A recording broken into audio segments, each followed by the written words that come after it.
Dny Českého Švýcarska byly poprvé v roce 2006 a od té doby se konají každoročně a vždycky to je nějaká další akce navíc. Je to vždycky komponovaný pořad celodenní nebo celovíkendový a zahrnuje v sobě sraz Čechy, Böhmerland, pak maraton už poslední 3 roky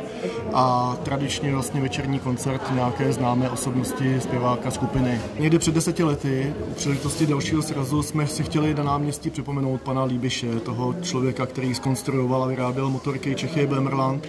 a na jeho počest jsme vlastně na náměstí, na domě, před kterým se vždycky dělá sraz už před těma 80 lety